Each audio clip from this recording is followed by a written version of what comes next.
नमस्कार, सुबह बोलेगा में आपका स्वागत है। मैं हूं आपके साथ शैलेंद्र चौहान और आज सुबह बोलेगा में बात करेंगे मौलाना के पीछे कौन।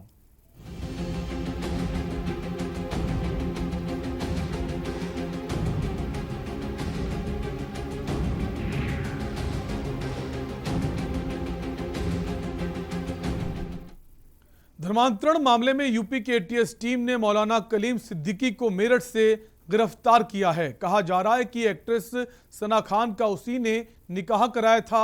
कलीम के खिलाफ विदेश से 3 करोड़ रुपए की फंडिंग के साक्ष्य मिले हैं। एटीएस की जांच में सामने आया कि फंडिंग की अधिकांश रकम गुमनाम खातों में डाली जाती थी। विदेश से फंड का आदान प्रदान करने के लिए ऑनलाइन माध्यम या ई वॉलेट का इस्तेमाल किया जाता है। एक बार रकम आने के बाद इन खातों को बंद कर दिया जाता है। विदेशों से फंडिंग की जाने वाली फंडिंग के बल पर भारत के कई प्रदेशों में तेजी से धर्मांतरण एक अभियान के रूप में चलाया जा रहा है, जो कि काफी खतरनाक है। इसी पर आज हम चर्चा करेंगे। उससे पहले ये रिपोर्ट देखिए।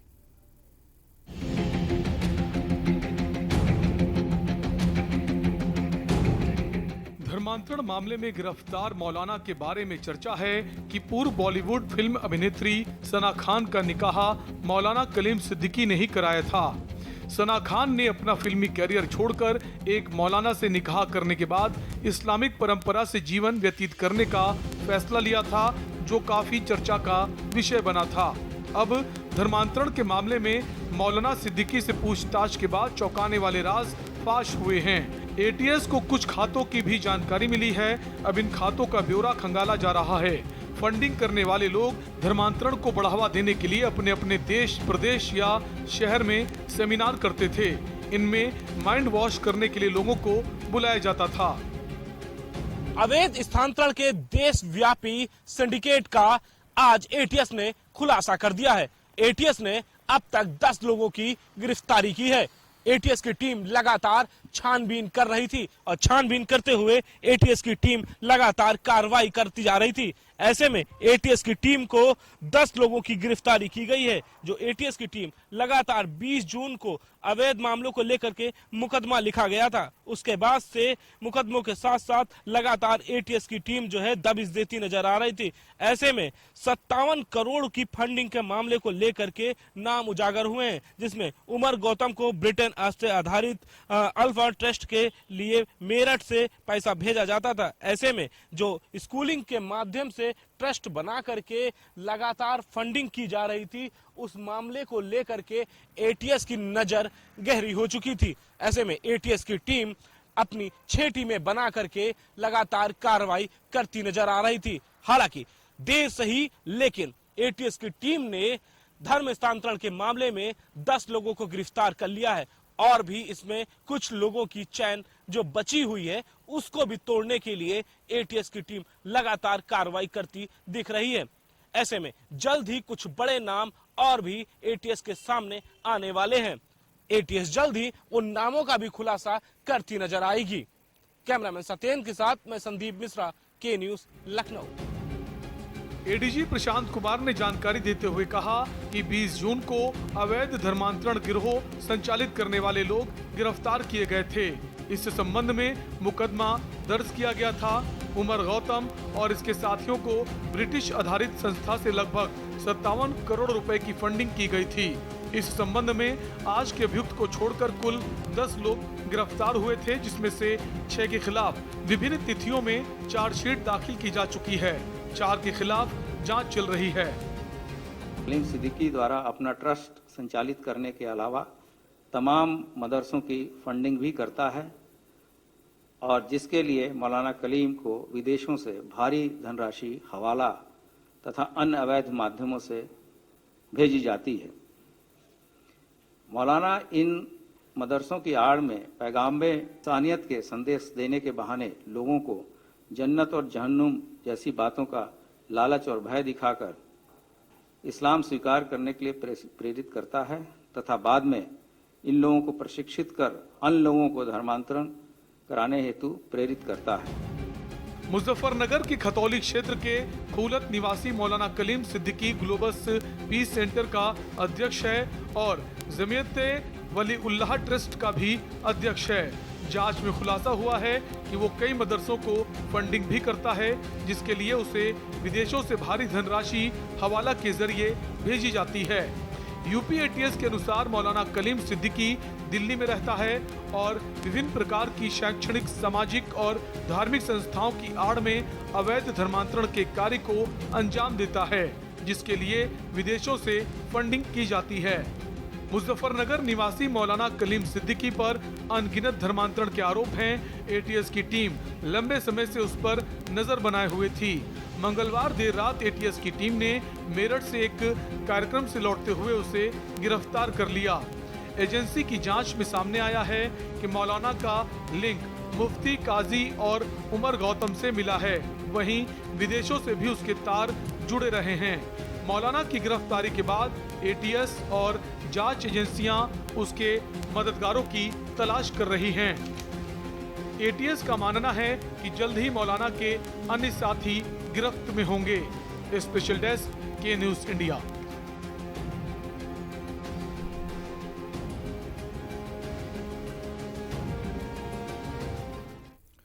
धर्मांतरण मामले में यूपी के मेरठ से मौलाना की गिरफ्तारी के बाद हलचल जो है वो तेज हो गई है। विदेशों से फंडिंग और मौलाना के तार एटीएस तलाश कर रही है। अल्पसंख्यक कल्याण मंत्री मोहसिन रजा का भी बयान आया है। क्या कुछ उन्होंने कहा, आपको सुनाते हैं। देखिए, धर्मांतरण और विदेशी फंडिंग ये आज का प्रकरण नहीं था। ये पिछली सरकारों का बहुत ही पसंदीदा, कहना चाहिए, ऐसे लोगों को महिमा मंडित करना जो विदेशों से फंडिंग कराते हैं, या जो लोग धर्मांतरण कराते थे वो आपको सपा के मंच पर दिखाई देते थे, वो आपको बसपा के मंच पर दिखाई देते थे, वो आपको कांग्रेस के मंच पर दिखाई देते थे। लेकिन आज उत्तर प्रदेश में और देश में भारतीय जनता पार्टी की सरकार है। उत्तर प्रदेश में आदरणीय योगी जी के नेतृत्व की सरकार है। हमारी सुरक्षा एजेंसियां स्वतंत्र हैं। ऐसे लोगों को हम जेल में डालने का काम कर रहे हैं जो लोग देश की सुरक्षा से खिलवाड़ कर रहे हैं, या देश में धर्मांतरण जैसा काम कर रहे हैं, या देश में विदेशों से आग लगाने के लिए फंडिंग करा रहे हैं। ऐसे लोगों को चिन्हित करने का काम आज एटीएस कर रही है आदरणीय योगी सरकार में। यह हमारी इच्छा शक्ति है, वो उनका तुष्टीकरण था। तो धर्मांतरण मामले को लेकर राजनीति भी तेज हो गई है। अगर बात करें यूपी सरकार के जो मंत्री मोहसिन रजा, उनका कहना है कि पहले ये जो मौलाना हुआ करते थे वो उनको मंच पर जगह दी जाती थी, तमाम सारी राजनीतिक पार्टियां उनको संरक्षण देती थी। लेकिन आज स्थिति बदल चुकी है। आज हमारी जो जांच एजेंसियां हैं स्वतंत्र हैं और वो पूरे ईमानदारी से काम कर रहे हैं। लेकिन अगर बात करें कलीम सिद्दीकी की, तो काफ़ी समय से एटीएस को उसकी तलाश थी, जब से उमर गौतम की गिरफ्तारी हुई थी। इसी पर हम बात करेंगे। हमारे साथ लखनऊ से हमारे संवाददाता मोहम्मद सफ़ी जुड़ गए हैं। सफ़ी, गिरफ्तारी हो गई है। उमर गौतम की गिरफ्तारी के बाद से लगातार इसके गिरफ्तारी को लेकर एटीएस बहुत संघर्ष कर रही थी, इस पर निगरानी कर रही थी और कई सारे आरोप हैं इस पर। कई बार कई सारे धर्मांतरण ये करवा चुका है पहले भी। क्या और जानकारी आपके पास है? क्या अब और भी लिंक जो तार हैं और लोगों से जुड़े हैं, और भी गिरफ्तारी संभव है? जी बिल्कुल, देखिए बता दें आपको कि 4 महीने हो गए इस केस को शुरुआत किए हुए, जिसमें एटीएस को सबसे पहले उमर गौतम और मेराज जैसे लोगों की गिरफ्तारी करके सफलता मिली थी। तो आज वहीं कलीम सिद्दीकी को गिरफ्तार किया गया है, जिसकी एटीएस काफी महीनों से तलाश कर रही थी, क्योंकि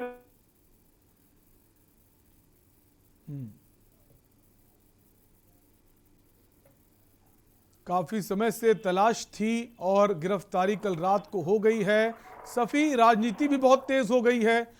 इसके पहले अगर आम आदमी पार्टी के विधायक जो हैं अमानुतुल्लाह, उनकी बात की जाए तो उनका कहना है यूपी में मुसलमानों पर अत्याचार हो रहा है और चुनाव नज़दीक है, इसलिए धर्मांतरण को एक इशू बनाकर एक कोशिश है भगवा रंग देने की चुनाव में, और तमाम तरह के भी आरोप आ रहे हैं। और यूपी सरकार के जो मंत्री मोहसिन रजा, उनकी तरफ से कहा जा रहा है कि सरकार जो है पूरे निष्पक्ष तरीके से ये कार्रवाई कर रही है, जांच एजेंसियां जो हैं पूरी तरह से स्वतंत्र हैं। तो राजनीति भी तेज नजर आ रही है। सफ़ी जी बिल्कुल, अब इस मामले पर जो लोग राजनीति कर रहे हैं, जिस तरीके से अमानतुल्लाह ने ट्वीट कर कहा है कि 2022 का चुनाव आने वाला है, इसके लिए किया जा रहा है लेकिन अगर बात करें कलीम सिद्दीकी की तो इनके अकाउंट में लगभग 3 करोड़ रुपए की फंडिंग की गई है, जो कि विदेशी फंडिंग है। 1.5 करोड़ रुपए की एक मुश्त रकम भेजी गई है।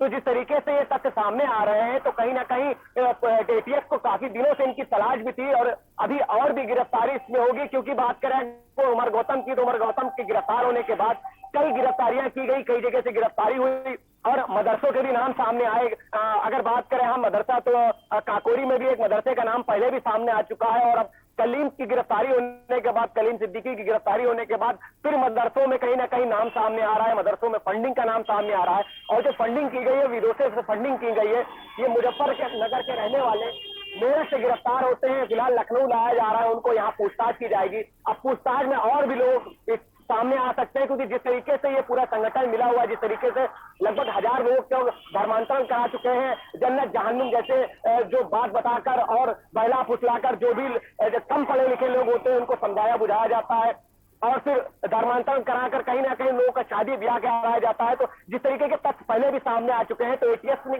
काफी दिनों से इनकी तलाश कर रही थी। फिलहाल सबूत के साथ गिरफ्तार किया गया है। अगर इसमें कोई राजनीति करता है तो कहीं ना कहीं एटीएस जिस तरीके से गिरफ्तारी कर रही है, चाहे उमर गौतम हो, चाहे मेराज हो, चाहे कलीम सिद्दीकी हो, इससे पहले भी 10 लोगों की गिरफ्तारी की जा चुकी है और भी कई लोग गिरफ्तार हो चुके हैं। 1000 से ऊपर धर्मांतरण का मामला सामने आया है। तो कहीं ना कहीं तथ्य पूरे सामने नजर आ रहा है। सफी, और अगर बात करें मौलाना की तो मौलाना जो है बहुत इनकी डिमांड बहुत है, इस्लामिक स्कॉलर हैं। कहा जाता है कि कई शहरों में ये कार्यक्रम करते हैं, बड़े बड़े कार्यक्रम होते हैं, वहाँ इनको आमंत्रित किया जाता है बाकायदा और इनके अंदर कई सारी ऐसी कलाएं हैं, प्रतिभा है कि अगर ये जब अपने यूट्यूब वीडियो भी जारी करते हैं, लोगों को बोलते हैं इस्लाम को आप अपनाइए, उसकी विशेषताएं बताते हैं। देखिए, इस्लाम को जिस तरीके से ये पेश करते हैं वो पूरी तरीके से गलत है। इस्लाम का धर्मांतरण से कोई भी लेना देना नहीं है। इस्लाम की बातें जो की जाती हैं वो एक अच्छी बातें सिखाई जाती है, लेकिन जिस तरीके से ये अगर कलीम सिद्दीकी की बात करें, जामिया इमाम वलीउल्लाह के नाम से ये ट्रस्ट भी चलाते हैं और अगर बात करें हम तो इस ट्रस्ट के नाम से भी कहीं ना कहीं जांच की जा रही है कि जो ये ट्रस्ट बनी हुई है इसमें भी कहीं ना कहीं से पैसों की लेन देन की गई है। बिल्कुल, जो ट्रस्ट है उसमें कई सारे लेन देन का मामला सामने आया और ये बात भी सामने आई जो इनके पास पैसा आता है हवाला के जरिए और जो अकाउंट्स हैं जहां पर 3 करोड़ रुपए की रकम बताई जा रही है वो इसको खर्च भी करते हैं। तमाम सारे मदरसे ऐसे हैं, मदरसों में ये अपने पास से पैसा देते हैं, तो एक अपनी छवि को बेहतर बनाने का भी प्रयास किया जाता है ताकि जो मुस्लिम समाज है वो इनकी बात पर भरोसा करे और इनकी एक छवि अच्छी बनी रहे, इसको लेकर ही पैसा खर्च भी करते हैं। बिल्कुल, जिस तरीके से ये विदेश जाते हैं, जिस तरीके से ये हर जगह जाते हैं, जिस तरीके से ये सभाएं करते हैं, लोगों को इकट्ठा करते हैं और सारी बातें बताते हो, चाहे मदरसे हो चाहे कहीं पर जाकर लोगों के बीच बैठना हो, तो कहीं ना कहीं पैसे भी खर्चा होते हैं। और अगर बात करें फंडिंग की तो 3 करोड़ रुपए जैसी एक बड़ी रकम जो इनके अकाउंट में शो की गई है और 1.5 करोड़ रुपए एक मुश्त डाली गई है, तो कहीं ना कहीं जो विदेशों से फंडिंग हो रही है तो जो तथ्य है वो सामने निकल कर आ रहे हैं। अगर इसमें राजनीति करी जा रही है तो बिल्कुल गलत करी जा रही है और इस्लाम को जिस तरीके से ये पेश करते हैं, बिल्कुल इस्लाम को जो पेश करने का जो तरीका है मौलाना का वो बिल्कुल गलत है। इस्लाम में बहुत सारी अच्छी बातें, लेकिन आप डरा धमका कर लालच देकर किसी का धर्म नहीं बदल सकते। जो हमारा 2020 का जो विधेयक पास हुआ है गैर कानूनी धर्मांतरण को लेकर, उसमें साफ कहा गया है कि आप डर दिखाकर लालच देकर धर्म परिवर्तन नहीं करा सकते। अगर किसी को धर्म परिवर्तन करना है अपना, वो स्वैच्छिक आधार पर संविधान इजाज़त देता है। उसके लिए नियम है कि 2 महीने पहले आप डीएम के पास जाइए, उसको लिखित में दीजिए कि मैं अपनी मर्जी से स्वेच्छा से धर्म परिवर्तन कर रहा हूँ, लेकिन ऐसा होता नहीं है। देखिए, मुख्यमंत्री ने साफ आदेश कर दिया है कि अगर जबरन धर्मांतरण कराया जाएगा तो उन लोगों को बख्शा नहीं जाएगा। तो उसी में एटीएस ने काम भी शुरू कर दिया और गिरफ्तारी भी शुरू कर दी है। साफ तौर से मुख्यमंत्री का कहना है कि अगर धर्मांतरण करना है तो उसके लिए विधेयक पास हो चुका है, आप कोर्ट में अर्जी दीजिए, उसकी जांच की जाएगी, पूरी तरीके से जांच होगी, तब आप कहीं धर्मांतरण कर सकते हैं और पूरा मामला सामने आएगा। उसके लेकिन जिस तरीके से ये तंजीमें चल रही है, जिस तरीके से ये पूरी संस्था चलाई जा रही है, धर्मांतरण के नाम पर विदेशों से फंडिंग की जाती है, धर्मांतरण के नाम पर लोगों से पैसे लिए जाते हैं, तो कहीं ना कहीं ये पूरी तरीके से गलत है। क्योंकि इस्लाम को जिस तरीके से ये लोग पेश करते हैं, इस्लाम का नाम धर्मांतरण कराना नहीं है, इस्लाम का नाम है लोगों को अच्छी बातें बताना, सही सीख देना, सही रास्ते पर चलाना, ये नहीं कि धर्मांतरण कराए। तो कहीं ना कहीं जिस तरीके से ये लोग डरा के, धमका के, बहला के लोगों को जन्नत का डर दिखाकर, जहन्नुम का डर दिखाकर जिस तरीके से धर्मांतरण कराते हैं, तो कहीं ना कहीं पूरा खेल पैसों का ही नजर आता है। क्योंकि 3-3 करोड़ रुपए अगर अकाउंट में आ रहे हैं एक एक आदमी के, तो अभी ये पूरी संस्था है, अभी कितने लोग इसमें शामिल हैं, अभी कितने और लोगों के नाम आएंगे, और भी बड़ी रकम सामने आ सकती है। तो कहीं ना कहीं जो पूरा मामला है ये पूरी तरीके से संदिग्ध है, और इसमें और कितने लोग आएंगे और कितने बड़े नाम आएंगे। क्योंकि अगर कलीम सिद्दीकी के नाम अगर बात करें तो ये बहुत बड़े मौलाना है, इनके लोग, इनके कई हजार फॉलोअर्स हैं, ये यूट्यूबर हैं, इनके यूट्यूबर में कई फॉलोअर्स हैं। तो जिस तरीके से इतने बड़े बड़े नाम, इतने बड़े बड़े मौलाना सामने आ रहे हैं, तो कहीं ना कहीं और भी बड़े नाम सामने आ सकते हैं। जी बिल्कुल, और विदेशों से जो फंडिंग आती है वो भी एक बड़ा सवाल बना हुआ। हमारे साथ पूर्व आईएएस ओपी सागर साहब जुड़ गए हैं। ओपी सागर जी, बहुत बहुत स्वागत है आपका। ओपी सागर जी, संविधान हमें इजाजत देता है अपने धर्म का प्रचार करने का, प्रसार करने का। आपको पूरी आज़ादी, अपने धर्म की अच्छी बातें लोगों को बताइए, उसका प्रचार करिए, प्रसार करिए, लेकिन प्रचार प्रसार के नाम पर आप जबरन डर और लालच दिखाकर आप धर्म परिवर्तन नहीं करा सकते।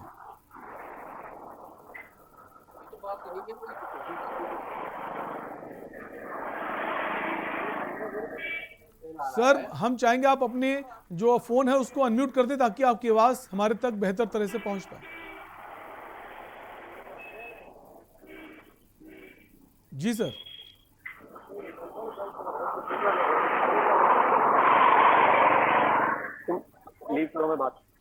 आपको आवाज मिल रही है? जी आ रही है आपकी आवाज, अपनी बात कह सकते हैं आप। आपको अनम्यूट करेंगे तभी आपको आवाज मिलेगी। जी सर, आपकी आवाज आ रही है।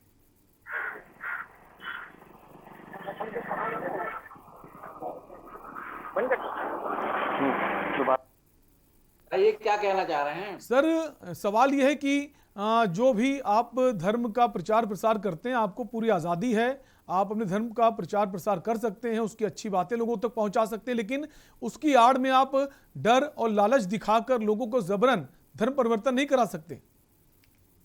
बिल्कुल सही बात है, ये नहीं संभव है। क्योंकि देखिए, जो आप अपना धर्म का, कोई भी धर्म यहाँ माना जा सकता है, भारतीय संविधान में इस तरह की व्यवस्था दी गई है, इसलिए वहां तो कोई दिक्कत है ही नहीं।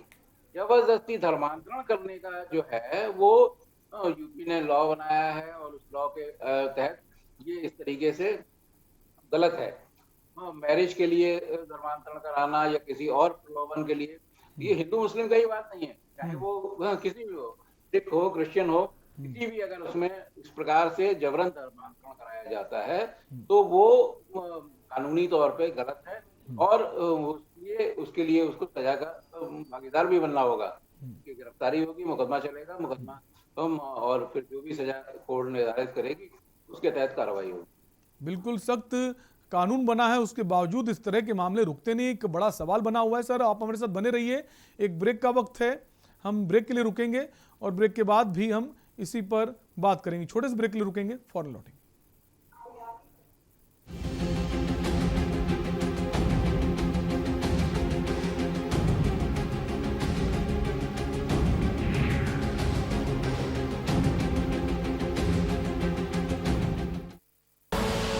आप देख रहे हैं के न्यूज, खबरों का सारथी। जुबान के लिए उड़ चला गैरों की ज़मीं पर, खुशबू अपने पन की ढूंढता, और दूर कितना भी जा, इस जुबान से दूर ना जा पाओगे। विमल, बोलो जुबान केसरी।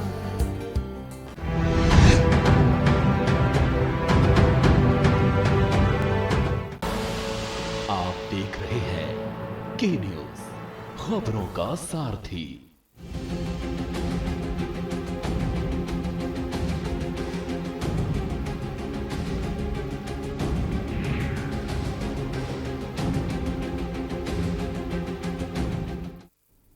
के बाद आपका स्वागत है। आप देख रहे हैं सुबह बोलेगा, जहां हम बात करें धर्मांतरण को लेकर। एक बार फिर से गिरफ्तारी हुई है, मौलाना कलीम सिद्दीकी को गिरफ्तार किया गया है। इसके पहले जो उमर गौतम था वो गिरफ्तार हुआ था, और काफ़ी सारा जो पैसा है फंडिंग के जरिए आ रहा है, जिसको लेकर ये धर्मांतरण करा रहा है। हमारे साथ पूर्व आईएएस जुड़े हुए हैं ओपी सागर जी। ओपी सागर जी, एक सवाल ये भी बनता है कि जो फंडिंग आ रही है, फंडिंग विदेशों से आ रही है। इसके पहले जो आरोपी पकड़े गए थे उमर गौतम, वहां से मामला ये सामने आया था, जो 57 करोड़ रुपए की फंडिंग थी उनमें 22 करोड़ रुपए बहरीन से आए थे, और बहरीन एक अरब कंट्री है। तो ये कह सकते हैं कि एक इस्लाम का प्रचार प्रसार के बहाने जो बाकी मुल्क हैं उनकी भी एक कोशिश है कि इस्लाम का जो धर्म है ज़्यादा से ज़्यादा लोग उसे अपनाएं।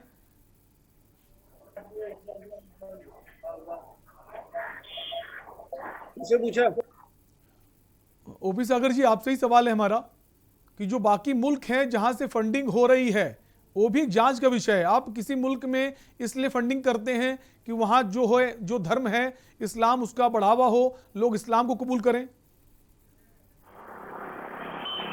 शायद ओपी सागर जी से हमारा संपर्क नहीं हो पा रहा। वापस हम सफ़ी के पास है। सफ़ी, जब ये गिरफ्तारी हुई उसके बाद बयानबाजी भी तेज़ हो गई है। अगर आम आदमी पार्टी के जो विधायक हैं अमानतुल्लाह उनकी बात करें, उन्होंने ट्वीट किया है, बाकायदा ट्वीट के माध्यम से हमला बोला है कि चुनाव नज़दीक हैं और उत्तर प्रदेश में मुसलमानों का उत्पीड़न हो रहा है, अत्याचार हो रहा है। दूसरी तरफ अगर बात करें जो बीजेपी के मंत्री हैं मोहसिन रजा, उनका भी बयान सामने आता है कि बीजेपी सरकार में सुरक्षा एजेंसियां स्वतंत्र हैं और अपना जो काम है वो बाखूबी अपनी ईमानदारी से कर्तव्य निष्ठा के साथ कर रही हैं। किसकी बात तुम सही माने? देखिए, एटीएस काफी दिनों से कलीम सिद्दीकी की तलाश कर रही थी।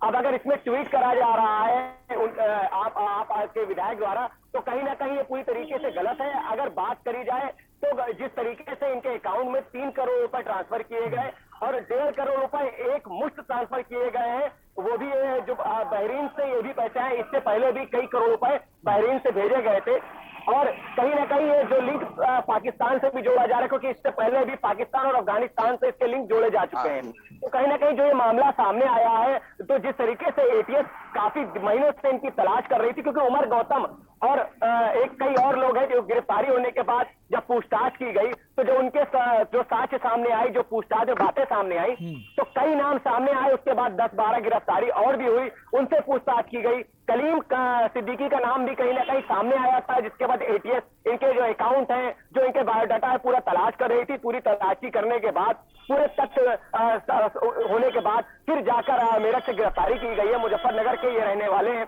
मेरठ में कार्यक्रम में गए थे। कार्यक्रम के दौरान एटीएस ने इनको वहां से गिरफ्तार किया गया, क्योंकि इनका नाम काफी है। अगर मौलाना की बात करें, मौलाना कलीम सिद्दीकी की, तो काफी जगह ये तकरीर के लिए जाते थे, काफी जगह ये जाकर लोगों से मिलते थे, संवाद करते थे, सभाएं लगाते थे, और जिस तरीके से इनके फंडिंग होती थी उस तरीके से पैसे भी खर्चा करते थे, ये विदेश भी जाते थे। तो जिस तरीके से ये मामला सामने आया है, तो इसमें अगर राजनीति की जा रही है तो ये बिल्कुल गलत है। जी सफ़ी, जो तार जुड़े हुए हैं विदेशों से जुड़े हुए हैं, बहरीन का नाम सामने आ रहा है कि बहरीन से पैसा आया है। जो जांच एजेंसियां हैं क्या विदेश जाकर भी इस मामले की जांच करेंगी? और भी बहुत सारे नाम सामने आ सकते हैं, और अगर ऐसा होता है तो अगला एक्शन क्या होगा एटीएस का? जी देखिए, साफ तौर से अगर बात करें तो उत्तर प्रदेश की सरकार साफ तौर से कह चुकी है योगी सरकार की इसमें कोई भी अगर शामिल है तो वो बख्शा नहीं जाएगा। जबरदस्ती धर्मांतरण का मामला अगर सामने आएगा तो उसको पूरी तरीके से जांच का विषय है, पूरी तरीके से जांच की जाएगी। हिंदुस्तान से लेकर हिंदुस्तान के बाहर विदेश भी टीम भेजी जाएगी, टीम जाकर पूरी खंगालेगी, क्योंकि एटीएस ने पूरी तरीके से जाल बिछा दिया है। क्योंकि उमर गौतम की गिरफ्तारी करने होने के बाद कई मामले सामने आए, कई सबूत सामने आए, कई बातें सामने आई है, जिसके बाद जो आज एटीएस को बड़ी कामयाबी हासिल हुई है कलीम सिद्दीकी के नाम पर। जिस तरीके से इनको गिरफ्तार किया गया है, पहले पूरे साक्ष्य इकट्ठा किए गए, उसके बाद इनकी गिरफ्तारी की गई है, तो और भी नाम अब सामने आएंगे। तो उमर गौतम के गिरफ्तार होने के बाद लगभग 10 लोग और गिरफ्तार किए गए थे, उनसे बात होने के बाद फिर और लोग भी गिरफ्तार किए गए थे। तो अब जिस तरीके से ये गिरफ्तार किए गए हैं, क्योंकि इनका मामला बहुत बड़ा माना जा रहा है मौलाना कलीम सिद्दीकी का, तो जिस तरीके से ये बड़ी फंडिंग हुई है, जिस तरीके से एक बड़े मौलाना की गिरफ्तारी हुई है, और साक्ष्य भी बता रहे हैं कि इनका ये पूरी तरीके से शामिल भी है, तो और भी कहीं ना कहीं बड़े मौलाना, बड़े नाम सामने आ सकते हैं। जी साथ ही साथ सफ़ी, जो मौलाना हैं उनके संबंध बॉलीवुड से भी जुड़े हुए देखे जा रहे हैं।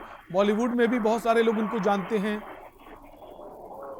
देखिए, जिस तरीके से मौलाना की कलीम सिद्दीकी की बात करें तो ये यूट्यूबर है, ये यूट्यूब पे अपने पोस्ट डालते हैं, यूट्यूब पर अपनी वीडियो डालते हैं, लोगों को उसमें भी बात करते हैं, लोगों को अपनी बातें रखते हैं। तो कहीं ना कहीं जो इनके फॉलोअर्स हैं वो पूरे दुनिया में, पूरे हिंदुस्तान में है, तो ये अपनी बातों को रखते हैं, बात भी करते हैं, क्योंकि एटीएस की माने तो इनके फोन रिकॉर्ड भी जांच की जा रही है, फोन रिकॉर्ड की भी, उसमें भी कहीं ना कहीं तो साक्ष्य मिलेंगे, उससे कहीं ना कहीं एक बड़ी कामयाबी मिल सकती है। क्योंकि जिस तरीके से अब इनकी गिरफ्तारी हुई है, तो अब जिस तरीके से गिरफ्तारी होने के बाद पूछताछ की जाएगी, क्योंकि उनको लखनऊ लाया जा रहा है, लखनऊ में एटीएस उनसे पूछताछ करेगी, पूछताछ के बाद अब क्या सामने आता है ये जरूर देखने वाली बात होगी। जी मौलाना, इसके पहले भी जो है कई लोगों की चार्जशीट जो है वो दाखिल की जा चुकी है, अभी भी लगता है कि एटीएस पूरी तरह सक्रिय है। आप बने रहिए सफ़ी, हमारे साथ एक बार फिर से ओपी सागर जी जुड़ गए हैं। ओपी सागर जी, मामला ये आ रहा है कि जो विदेशों से फंडिंग आ रही है वो अभी तक रुकने का नाम नहीं रही, उसको लेकर अब सरकार क्या एक्शन ले सकती है?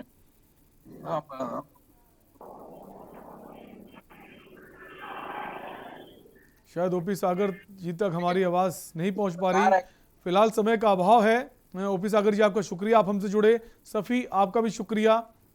तो यूपी एटीएस को एक बार फिर से बड़ी कामयाबी मिली है, मौलाना कलीम सिद्दीकी को गिरफ्तार किया गया है। इसके ऊपर आरोप है कि इसने बहुत सारे लोगों को जबरन लालच और डर दिखाकर धर्मांतरण करवाया। फिलहाल सुबह बोलेगा में इतना ही। देखते रहिए के न्यूज़ इंडिया। नमस्कार।